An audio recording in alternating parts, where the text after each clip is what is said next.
Yeah, but I played multiplayer, and on just a normal, I think it was Conquest, the game mode. Had a sniper rifle. I played a couple rounds.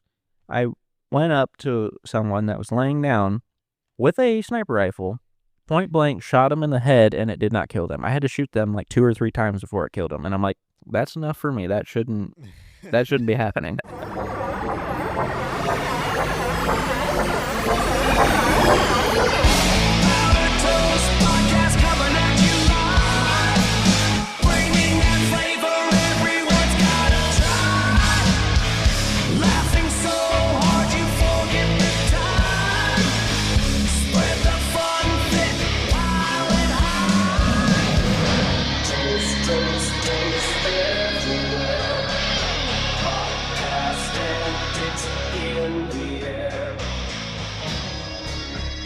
Hello, everyone. I'm your host, Toast. Right next to me is, I forgot your name already. Damn, that is one way to introduce me. Yeah. Widget. Yeah. Known me for years and everything, but you're going to be like, don't know who he is. This is the Powder Toast Podcast. This is the place for comedy, learning, gaming, and spicy hot takes on everything that no one wants to talk about. From politics to religion, interviews, and wild stories, we got you covered. Oh, yes, we do. So today, I think we're going to be talking about some new games coming out, mainly Battlefield. And what was the one you were recommending, Widget? Anita. Okay. I think that's how it's said. It's a anime like GTA style game that's been on everywhere, basically, if you're in gaming news. Okay. So, all right. the first Battlefield 6, right? Yeah. Yep. So, what do you think about all the hype around Battlefield 6? I think it's pretty warranted.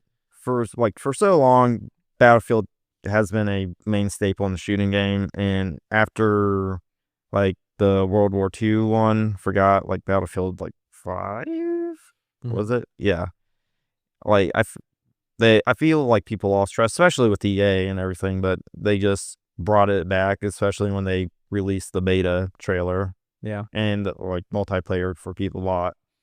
Now people are saying like, hey, this could be the COD killer, because Call of Duty, when they release their trailers, like their dislike to like ratio was down the toilet, because everyone's like, oh yeah, we're gonna pay like $100 for the same skins. Yeah. All this shit. Oh, dude, I am so tired of Call of Duty. I don't understand. I mean, Call of Duty, they make probably what, millions like year, especially since the Battle Royale version of it. I keep forgetting the name of it. Warzone, yeah. Because they've added everything to it. And I think everyone's, especially gamers, are like sick of it. I think they want to go back to old Battlefield. Mm-hmm.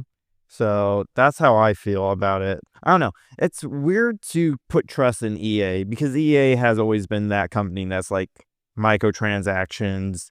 Everyone's saying like, do not pre-order it. It's looking good, but don't pre-order it. Yeah. Usually they aren't very good on their initial release of the game. I feel like that's with all Battlefields though. Like every time Battlefield releases, it's always like a shaky start. Yeah, and then they fix it with the updates. And I mean, I think, to be honest, the last Battlefield that was good was Battlefield 1, and that had a shaky start too. That's how I feel, because Battlefield 5 and 2042 just did not come out like as like paying like $60, $70 for that on release. That was a waste of money. Well, but I feel like I feel confident about this one. Yeah, they seem to have gone back to their roots, but I'll get into that a little later. I'm going to go over the overview and some of the changes they've added. So Battlefield 6 is set in the near future of 2027 with a full single-player campaign this time. The big plot point of the story is after a major political assassination, NATO fractures, and this giant private military company rises to fill the gap. So there's a lot of excuse for chaos and massive battles across the globe. That is very timely. Oh, yeah. Political assassinations, yes. That they released that too before. If you don't know, you're living under a rock. I think the story sounds right, but I feel like they should have just man up and be like, oh, it's just not named like, oh, bad guy is this mercenary company or whatever. They should have been like China, Russia. Like, I feel like they were trying to be like, oh, we want to be able to cater to Russian or Chinese like Well, player base. maybe on the other side of that, I think it's good just to stay kind of apolitical and away from all that. Yeah, I guess like realism because like Battlefield like 4, Battlefield 3 is like all about like China, Yeah. like basically being the enemy and stuff. And I think actually Battlefield 3 and 4 had pretty good campaign. So I wonder how this is gonna play out Mm-hmm. because right now multiplayer I think is going to be the biggest reason people are playing this, like always with all these shooters. But I'm always like looking forward to the campaigns, like how if it's just going to be another generic campaign where, oh, find you terrorist bad guy, or if it's going to do something different. Like we were talking about Call of Duty, right? Mm-hmm. I think like Advanced Warfare, like everyone gave it shit, and then Infinite Advanced Warfare, that everyone hated that. Yeah. But the one that had the actor in it, Advanced Warfare, the guy who played the bad guy, he was in House of Cards. Kevin Spacey? Yeah, Yeah. like he was the story was pretty Yeah. good, I think, considering they did something different, and they were like for Call of Duty at the Yeah. time, but then they just kept moving, and I feel like Battlefield's doing the opposite, and then. When Battlefield 1, everyone said that was going to kill Call of Duty. It didn't. Yeah. But people are saying, like, this could kill Call of Duty. I'm like, everyone says that, but then you have people who are like, always wise, Call of Duty no matter what, every time. Yeah. So I do think they are moving in the right direction, at least. They were talking about removing, the operators like they had in 2042 and like Call of Duty and stuff. So it seems like they've taken a couple different things from different games and just mashed it together, which not a bad thing. Let me see. I saw basically the developer worked on previous COD games, actually. Really? Yeah, hold on. Let me see. So the combat system, they're calling it the new kinesthetic combat system. It's they're trying to make movement and gunplay feel way smoother. It looks like a lot like the kind of movement that is in Black Ops 7. Yeah, I think they're trying to also make it so it's not like you're sliding around, running around, like slide canceling, dolphin diving, and all that shit. I feel like they're actually making it kind of grounded, and more realistic, and more based on team play. Yeah, that's the main thing they were talking about. Because I feel like that's Call of Duty or Battlefield main, like holding over Call of Duty. Call of Duty is more individual. Battlefield is more like team play. Because if you have someone who's like, oh, I'm gonna play medic and never revives any of your teammate, you're like, okay, you're just going for kills. You're not helping anybody. Right. Same thing with engineer and all that. It's like if you don't play your role, then you're just a bad teammate. And it's like you're just focusing on getting kills. And that's why a lot of people are like upset when Call of Duty streamers in the beta for the Battlefield multiplayer were just like did not know how to play, and a lot of the fan base were like, these Call of Duty streamers, they just don't need to play with us and all this shit. So, and you have all these Call of Duty streamers too saying like, oh, it needs like a battle pass and all this, and people are like, no, just leave how it is. Like, there's a lot of some streamers like, oh, you need battle royale, and there's gonna be a battle royale in Battlefield 6. So I do have bad news for you though. What's up? They do have a battle pass they added. That's the one thing I was upset about. Speaking of which, let me look here. I feel like they could literally nip this in the bud if they literally have a switch that says, oh, turn off skins. That's all they really need to do to fix it. Yeah, but it's two big design pivots. Operators are gone, obviously, and in comes it's a 60 tier battle pass. The battle pass, there's right now on 2042. It's a free battle pass, but it carries rewards into Battlefield 6. On the plus side, it gives continuity and rewards loyalty. On the downside, we all know EA loves monetization. So if skins get overpriced or skips get predatory, that could sour the vibe real fast. It's it's always a dime flip, and I always feel like it's on the developers too. But I have hopes. I have hopes, and it's like that's foolish, but it's good to have hope in these day and age, I guess.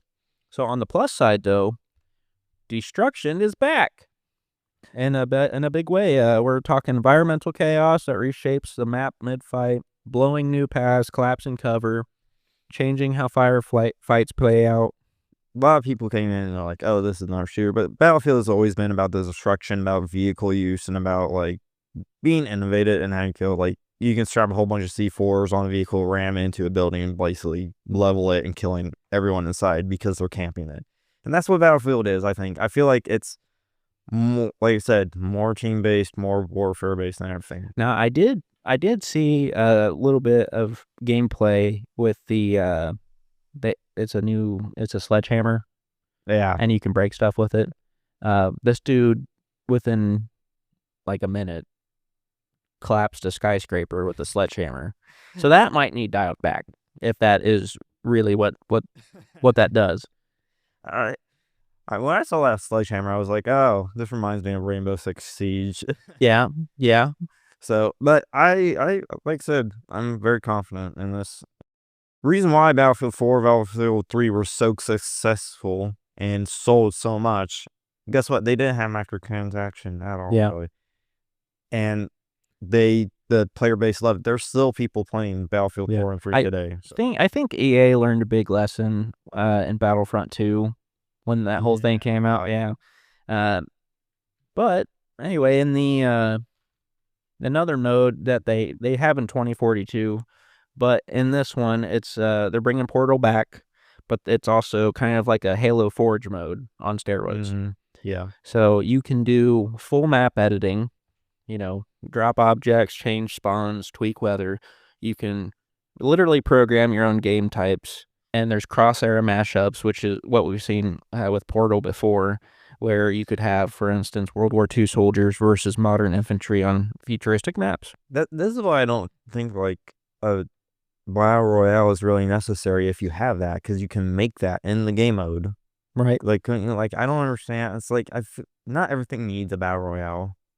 And I've heard like streamers like, "Oh, like you don't want us to have a Battle Royale." It's like you have so many others Well, to play. I wouldn't mind a Battlefield Battle Royale. It seems like the map is actually kind of small. If I remember correctly, it was in New York or something.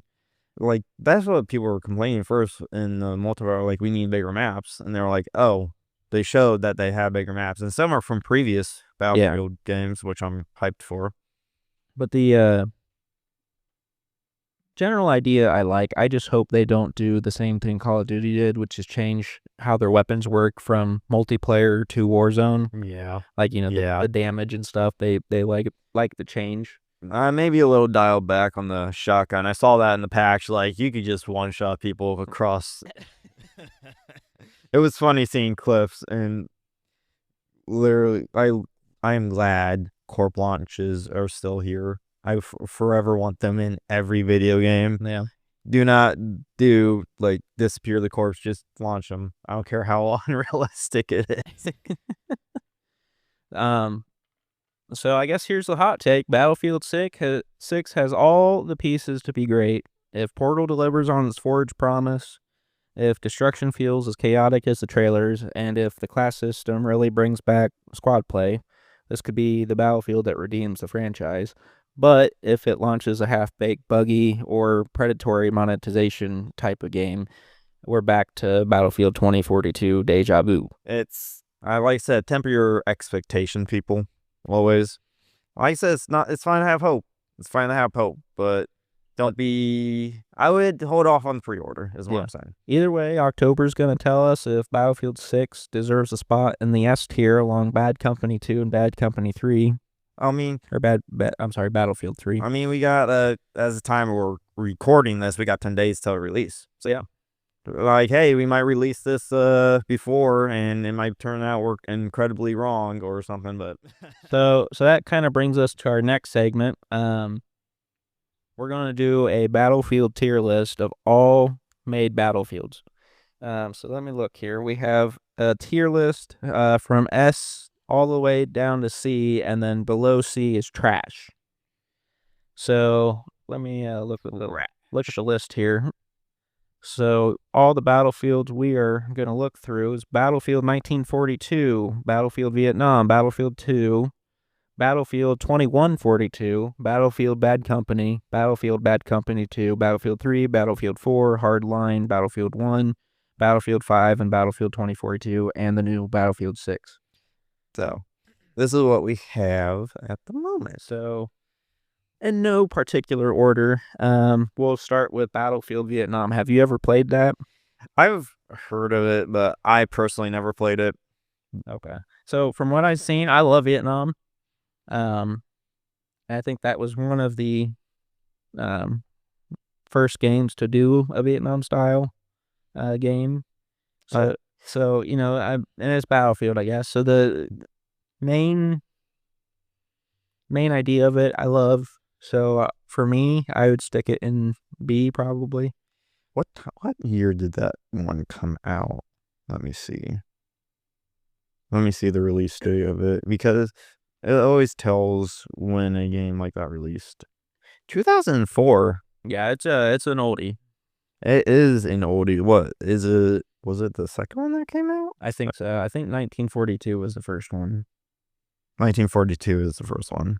So 1942, I have seen a lot of gameplay and played it a little bit. 1942, like that one released, I think, not that long, like before Vietnam. Yeah. Because Vietnam was basically a spinoff, it looked like. Yeah, I think Battlefield 1942 is in the A tier for me. It was revolutionary for the time, you know, along with games like Medal of Honor and stuff, you know. Basically, like, launched the franchise. Yeah. Yeah, so I'd throw that in the A tier. Oh, 2 years ago. Yep, and then I can't remember. What's up next? Is it Battlefield 2 or Battlefield 2142? So Battlefield 2, which I did not play. I did watch some stuff about it. It was the first kind of modernized game for Battlefield. Yeah. And it was definitely on the old consoles, if not only on the PC. Hold on. Well, Battlefield 2, I feel like it wasn't that big, but I will say that the graphics, like all iterations, were better.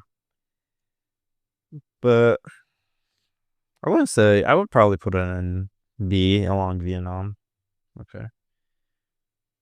That's my decision. All right, and then it literally came out like a year right after Vietnam. So okay.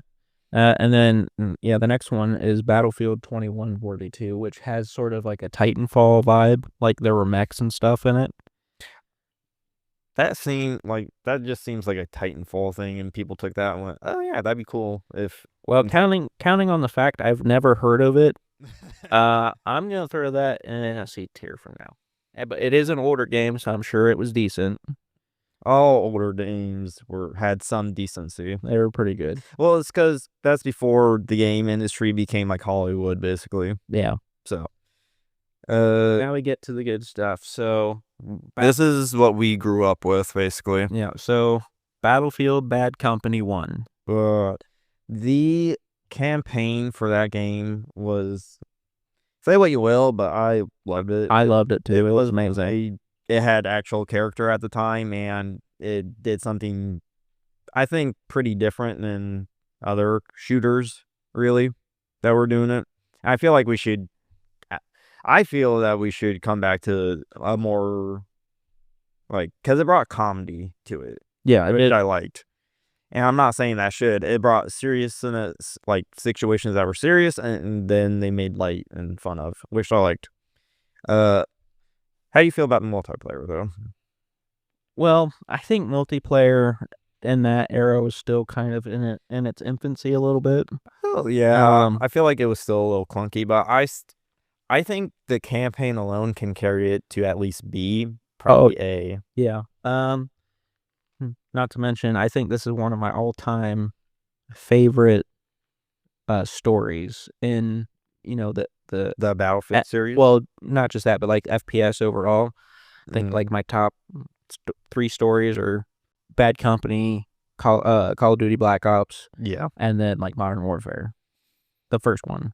The first one, yeah. I like 2 too. I mean like the first the first iteration. not the new shit. Oh, what? You don't like soap?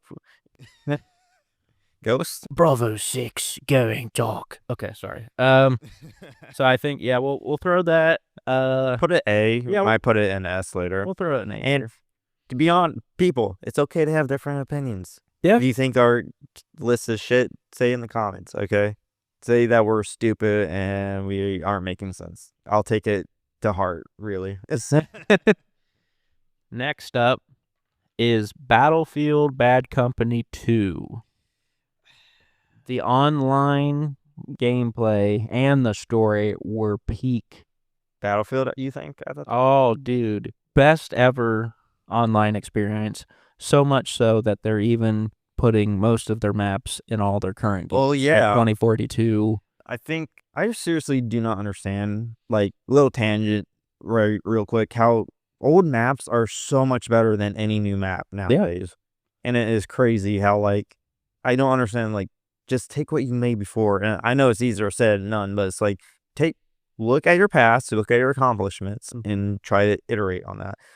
Or just use the old maps, which they're doing that in the next one too. But if you think about it, for the time, I can't remember the exact date it came out. It was pretty early on, but they improved on the Bad Company 1 mechanics, which were clunky.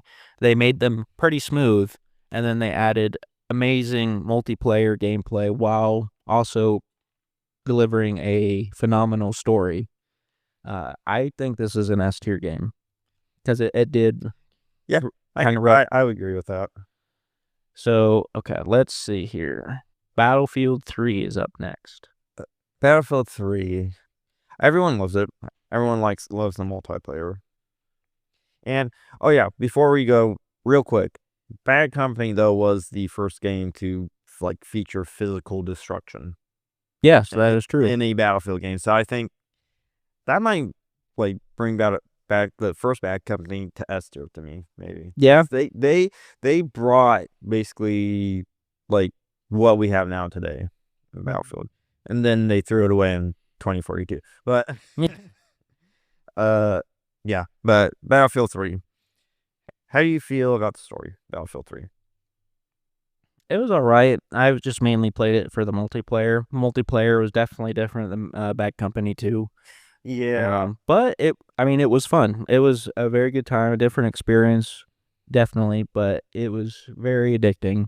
I feel like the same thing happened with, let's just go Battlefield 3 and 4 right now, because those both basically multiplayers were peak, I think, at the time with Battlefield. You said 2. I played more Battlefield 4 multiplayer. Yeah.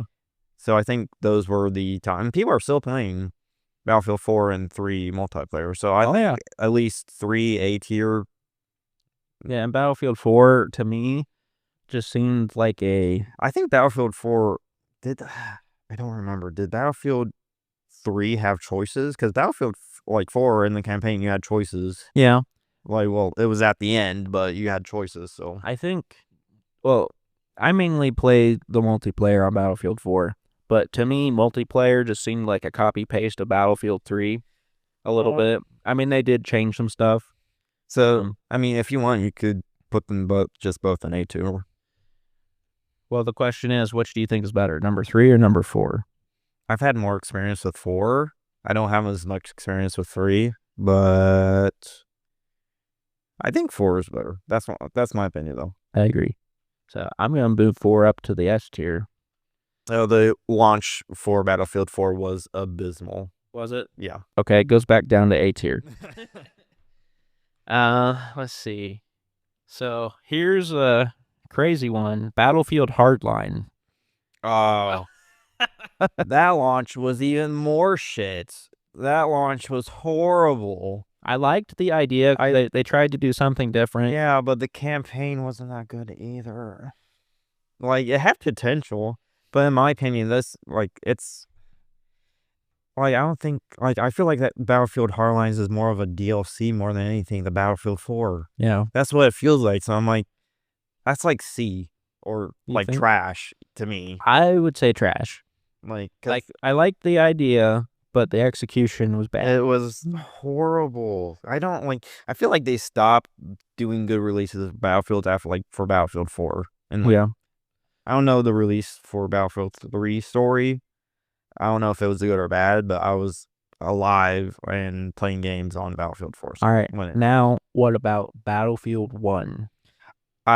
that's S tier for me. That is S tier for me. I There's feel no question about it. when Call of Duty was tanking because they kept going futuristic, like EA, whoever, they made the move like we're gonna go back to World War One. Not to mention, this was one of the first games, I think, or, well, at least to me, it was one of the first games that I got on the new series of Xbox consoles, the Xbox One when it came out. Yeah, And people play the heck out of these games. people still play. Yeah, 5. Yes, Battlefield 5. What do you, where do you think it goes?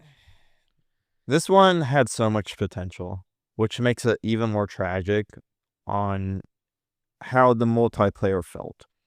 I felt Battlefield 1 had more punchiness and more like, I don't know, it was such a different feel. You know what I'm saying? Yeah. Battlefield 5, I feel like they were just trying to one up Battlefield 1, but they nosedive. I think they're also trying to compete with Call of Duty because they kept releasing, what was it, like a couple World War II games? Yeah, they released World War II, Call of Duty, and then after that they released the Cold War, like Black Ops, like Cold War. Yeah, well, there was another World War II one that was just a copy of World War II. Yeah. But anyway, I really did not like this game. The story may have been fine. I didn't play the story. I played multiplayer. Well, like the story had controversy because basically they made up shit. Oh, really? Okay. Well, yeah, because one of the missions was like, oh, you play a female and her like with her daughter and everything, and she takes on a whole like entire German compound, and it's like the real story is like it was this team of like soldiers who did it. Okay. And yeah, it was just a mess. I feel like. Yeah, but I played multiplayer, and on just a normal, I think it was Conquest, the game mode. Had a sniper rifle. I played a couple rounds. I went up to someone that was laying down with a sniper rifle, point blank, shot him in the head, and it did not kill them. I had to shoot them like 2 or 3 times before it killed them, and I'm like, that's enough for me. That shouldn't be happening. Yeah, like I said, it had so much potential. So to me, I don't think it's trash, but I do think it's C tier. Well, C, B. I mean, the graphics are good always. I feel like they also fixed some shit. Like right now, I think it's playable. Yeah. So as it is right now, B. As an end release, C. So like if you want to put it in C or B, I'll put it in C because I hate it.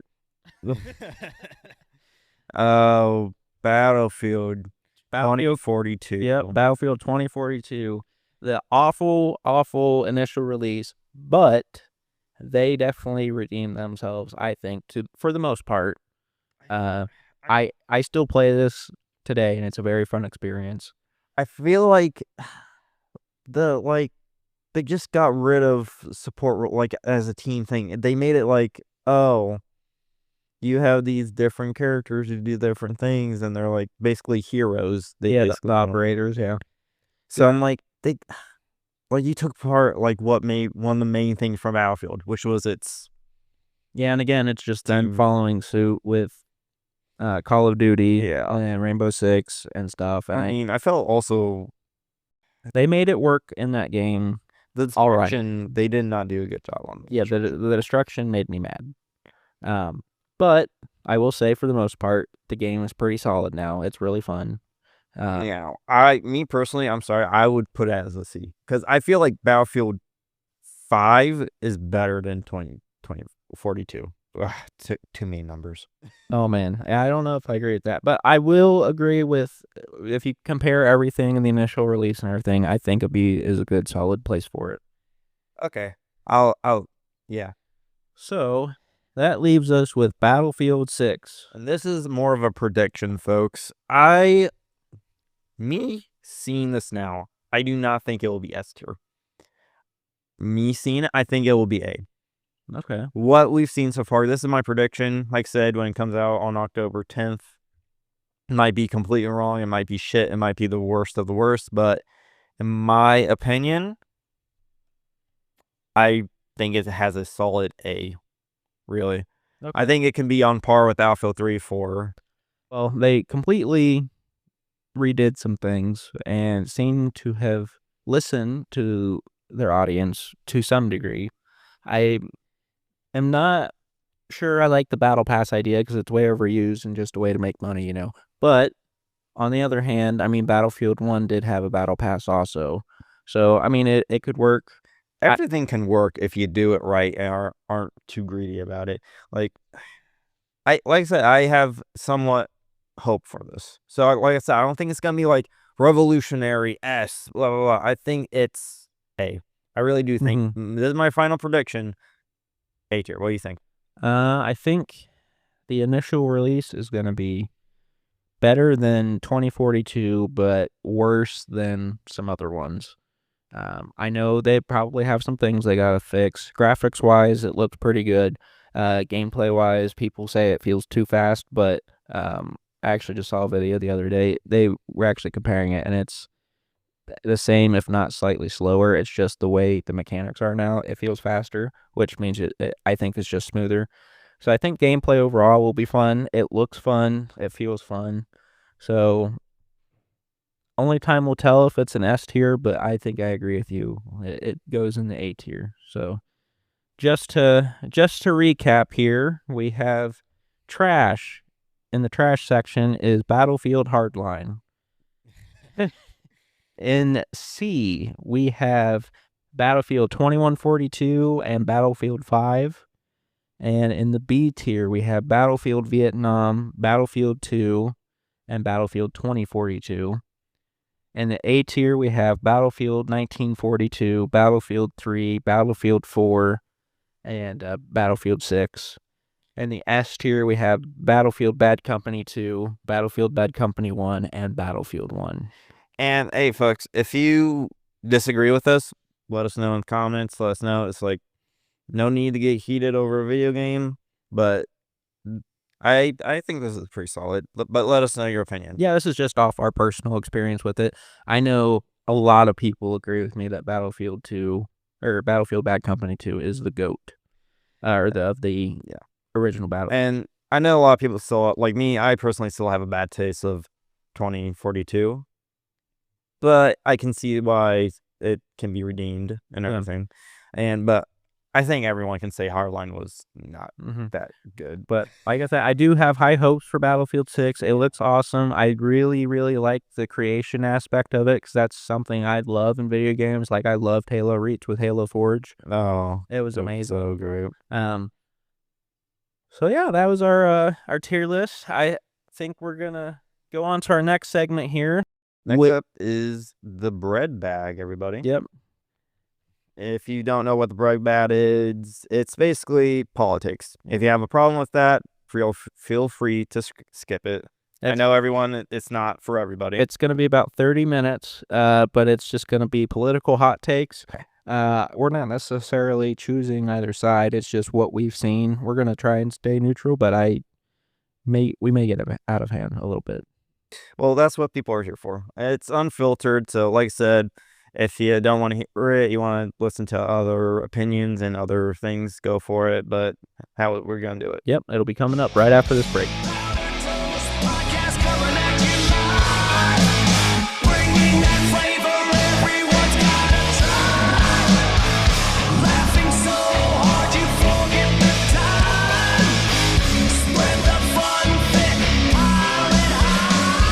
This episode of the Powdered Toast Podcast is powered by Dubby Energy. Dubby is not your typical energy drink. It's a clean, powdered energy formula made right here in the USA with high-quality ingredients. No sugar, no artificial colors, and no fillers. Instead, it's powered by a unique blend of amino acids, vitamins, and coffee fruit extract. which supports focus, mental clarity, and long-lasting energy without the jitters or crash. It's also gluten-free, keto-friendly, and designed to give you the boost you need in a healthier, more effective way. Visit w.gg and use code PowderedToastPodcast at checkout to save 10% on your order. That's code PowderedToastPodcast. W Energy. Clean energy to help you be better.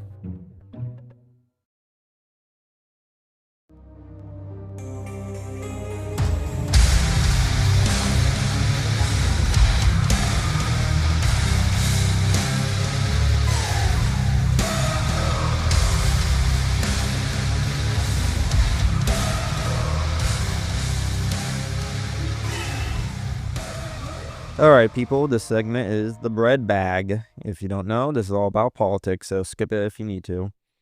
So, today's question I wanted to ask really is, should judges be held more accountable when they release or violent felons, like putting them on bail or things like that? And this is being brought up now because of a recent attack that if you haven't heard, killing of a Ukrainian refugee, and that's been all over the news. Irina Zarutska? Yeah, can't pronounce her. But this is bringing up, are judges being too lenient and giving too many chances to people who don't want to reform? And how many times was this guy? 14 times.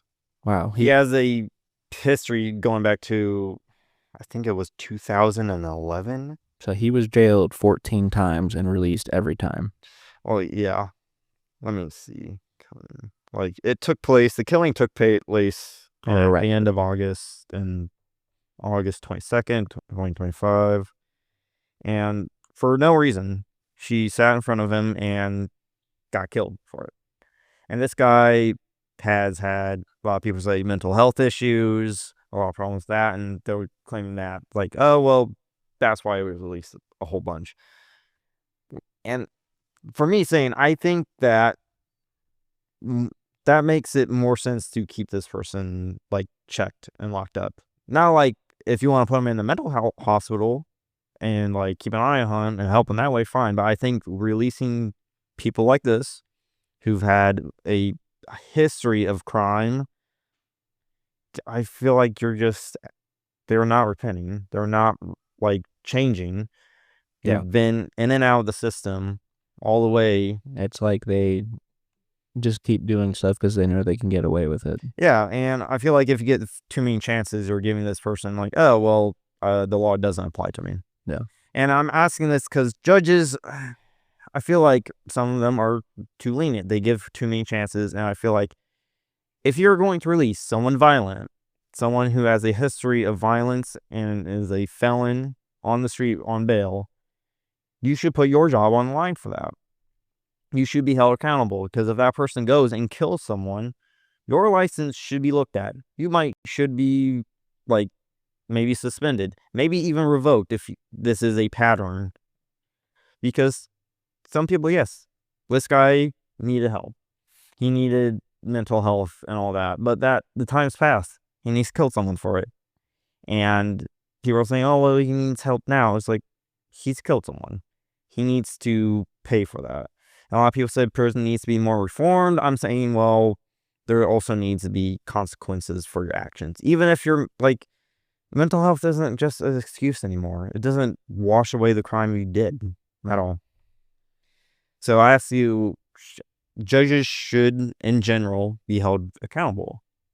Thoughts? I totally agree. I think, if there's a consistent pattern of constantly letting people go or providing them no bail or low bail, not no bail. That or cashless bail. Yeah, some states do that. Yeah. There's some states that are hard line and are like, no joke and don't let this shit slide. But there are states that have cashless bail still, and they're letting these guys go. And a lot of people want to make this a race thing. I really don't think it is. It has nothing to do with race. It's letting people who've killed people, who've hurt people, go. Yeah. And it needs to be looked at. It needs to be. I'm tired of people saying we need to care more for the criminal than the victims. Yeah. And it feels like that sometimes. And on a side note, one thing that bothered me from watching that video, as messed up as it was already, is everybody on that was it a bus? It was it the bus? Or I don't. I think it was the train. On whatever transportation they were taking, once she was assaulted and attacked, none of the people around her cared to help. I've seen on news like, oh, those people are like, oh, we did try to help. Like I don't want to watch the video again. Right. It's horrifying. And I get, the initial shock, like what the heck just happened. Yeah. But someone would needed to do something. Yeah, fast. And I mean, and I get it was in the neck, so there's probably not a lot you could do, but at the same time, something is better than nothing. And like a lot of people want to point to the system. There's multiple things like this happening. Oh yeah. This isn't the reason why this is getting so much attention is because it's recorded. It was recorded. But there's people like this who get released time and time again and still commit it. And people are like, oh, well, we can still reform them. There has to be a limit. There has to be a time to say, you cannot be reformed anymore. We've given you so many chances, and you keep throwing them away to the point where like, okay, you just need to be locked up forever. You need to be placed somewhere where you can't hurt anybody anymore. Mm-hmm. Be it like stealing, be it like assaulting, killing, raping. Like these people do not deserve second chances at that point because you've gotten people having 14 chances, like someone 39 chances. There was another story about guy's daughter, and the fellow had 39 convictions. And he was out again. Guess what? He went to this guy's daughter's place and executed her. And it was like, how can you let this happen? How can you, as a legal system, be like, we're going to give this guy so many chances because we're such good people? It's like, no. And a lot of people are pointing, which I think is right, is because how big the prison system is, how overcrowded it is, because we have so many people like that. And it's crazy how many people like that we have. Yeah, and I mean, a lot of these judges or, whoever's letting them out, I mean, don't they take an oath to protect and serve? You aren't protecting your community by letting these people out and continuously committing crimes. I feel like we've come into a stage where I understand trying to see both sides, and I understand that they're human too. Criminals are. But when they stop being human to other people, that's it. It's like, yeah, you're no longer human when you murder someone. You become a monster. Yeah, I mean, murder is different from killing. Murder is you planned it out, or you just did it without any. Yeah, it's different than self-defense. It's different from, oh yeah, this guy's going to kill me and my family. Yeah. I'm going to have to protect myself. Yeah, it's different than me fighting for my country and protecting my country. Those are the differences. Right. Because most people who kill people are either like this guy, crazy, insane, and that, or you're doing it for greed. You're doing it for monetary value, lust. They're killing someone because you want to be with someone else. Like the only way to legit way is if you're defending your family from someone who's like, oh, I'm going to kill you and your family. So you're like, no, I'm not going to let that happen. That, or you're defending your country. It's like any other way to take a human life is really not that acceptable, I don't think. No. So it's just infuriating when you see shit like this happen. And it's like, you have to I feel like when you listen to these judges, are you like, do you not understand? Are you not a human being as well? Do you not feel why the family is angered and wants justice for this? Why the community wants justice for this? I'm tired of people being like, oh, this is a race thing. It's not a race thing. It's someone who should have been in jail, should have been in prison, or like a mental health facility, locked up and away because this one happened. And the justice system in general, it needs more I guess, a revamp in some areas. Because I feel like too many people slip away. Like, too many people that, like I said, needs to be in jail. And I get, like, reforming people, but it's like some people cannot be reformed. It is that simple. There are some people who will refuse to be reformed, who will take advantage of it. And I'm sorry, it's not, I can't find the words. It's like, I don't understand how this isn't common sense with some more people. And I feel like people need to rally more around this than divide over it. That's what I'm saying. I think if you're trying to justify this, trying to be like, oh, trying to defend this person, no, this person needs, this needs help. They need to be locked up in a mental health like facility or in prison forever. And it's like that simple. Mm-hmm. I'm like, I get people wanting to help people, but there is a limit of how much help you can give. Kindness has a limit before people start taking advantage of you. That is the truth. It's disheartening because the justice system in general is just fucked up as well. America needs a more, I don't know how, that's how hard it is right now to find something better.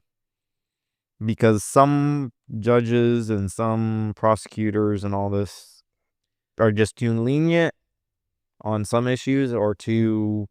Well, I think that goes for judges and politicians alike. There's just no accountability for a lot of these people, and they just feel like they can do whatever they want without any repercussions.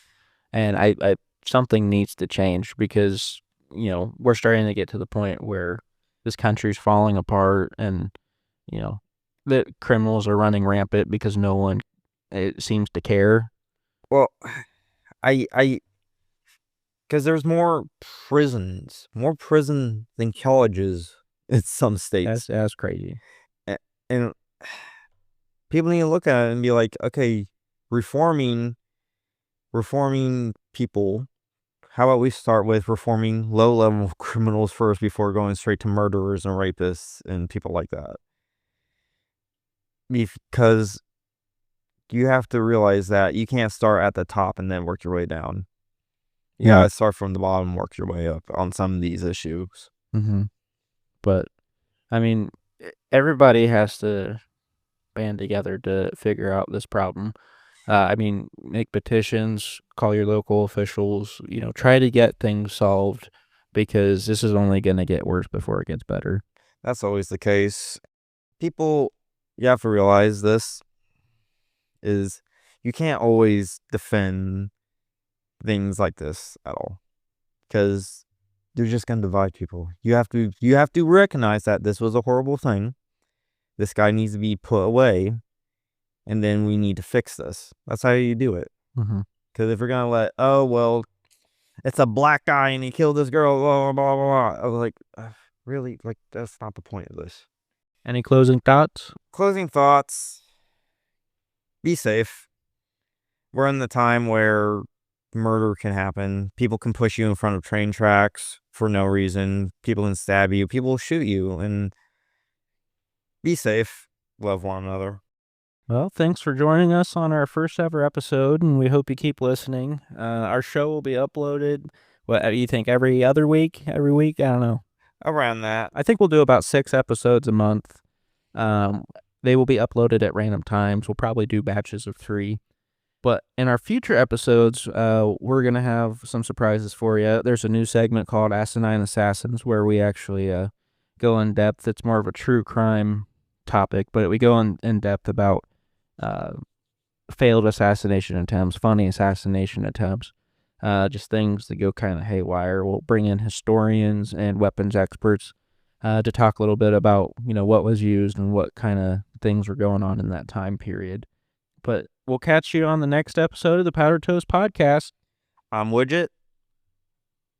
I'm Toast. You almost forgot your name. See you guys.